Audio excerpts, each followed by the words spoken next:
maanta sida xogta ku hayseen subaxnimadii hore saaka iyo ciidamada difaaca Puntland waxa ay qaadeen dagaalo qorshaysan oo dhowr jiro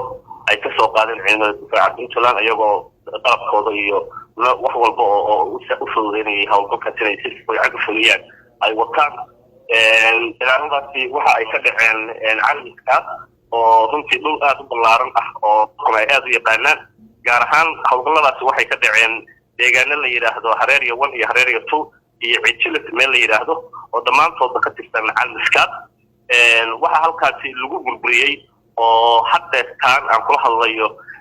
gabagaba noqday dhammaan talisyadii ciidamada difaaca Puntland ay weerareen ee argagixisadu ay isku aruursanaysay ee ay qarxiyada ka soo abaabulayeen ee ay diyaaradaha ka soo abaabulayeen ee ay janabiga ugu farabadan ay u joogeen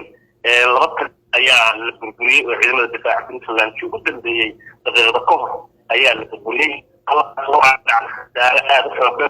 oo qof joogan maaha qof kale aan looga warrami karin annaguna bacdama hawlgalku hadda uu istaagay oo xabaddu hadda istaagtay oo hawlgalku hadda soo dhamaaday waxa weeye operation saaki ciidamada fuliyeen khasaarada nimankaasi gaaray tiro warbaahinta hadda ma siin karno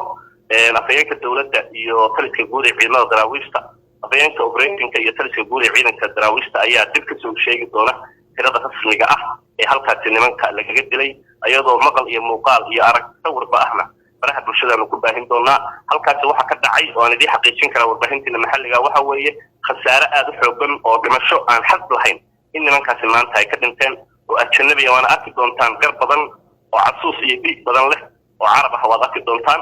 dhammaan difaacyadii talisadii operationada meelaha ay ka fulin jireen intii hawlgalkaasi maanta loo qorsheeyay waanu ku guuleysanay dadka reer Puntland guud ahaan dal iyo dibadda inta ku nool waxaan rabaa in ay ku niyadsanaadaan ku kalsoonaadaan mar walba ku qaboobaan awoodda dawladnimadooda iyo awoodda ciidamadooda inay ku kalsoonaadaan marka meelaha tirinaysad oo maanta la qabsaday timirow maxay yihiin waa nooc ma buura ma deegaano degan yihiin ba ma tuulooyin ba ma toog ba maxay yihiin walaalow dhulkii dadku deganaayeen la yaqaanay waa la soo dhaafay waxa weeye dhul fog oo baadiye ah oo bari waa gobolka ugu weyn Soomaaliya istaraatiiji ahaan ugu maaragtay markii jugrafka la yiraahdo dhulka ugu adag weeye oo buur iyo tog oo aan gaadiidku mari karin dhul aad u adag ayaa hawlgalkaasi saaka ka dhacay waana deegaano fog oo barida cilmiska shisha ah oo aan magacoodaba ku sheegayo Hareeriya 1 iyo Hareeriya 2 ayaa dadku intooda badan ay taqaanaan u yaqaanaan iyo Cijilis ma ahan meel deegaameysi iyo caadi waaweyn oo dad ku sugan yihiin ma ahan dadka Puntland halka ku nool awalba waxa weeye dawladdu ay waxa weeye ka afeeftay oo kala shaqeysa dadka intii hawlgalladu ka dhacayaan in laga dalbanayo wixii faahfaahin ah oo dagaalkaas maanta operationkaasi dhacay khasaaraha xoog leh aan argagixisada u geysanay la xiriira waxa ka jawaabi doona oo soo bandhigi doona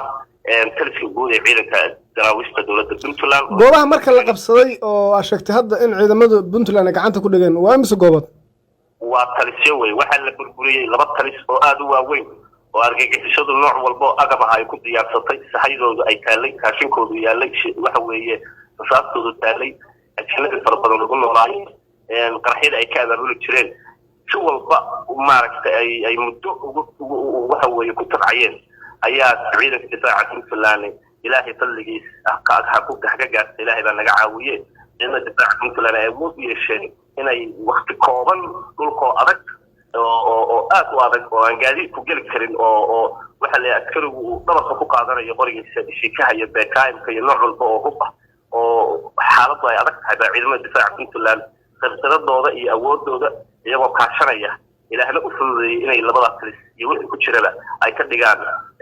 wax gubtay iyo wax dhintay ciidamada Puntland waxa la sheegayaa qaarkood in khasaare soo gaaray khasaarahaas intee leeyahay walaal meeshan soo lama soo doonan waxa la yiraahdo dhimasho iyo dhaawac waa dhacaya meel rag ku dagaalameen wax hadda la sheego oo miidiyaha aan hadda ka baahinayno ma ahan wixii khasaare oo jira waxa u deenaynaa taliska ciidanka difaaca Puntland in dadka shaaciyo wixii khasaare ciidamada soo gaaray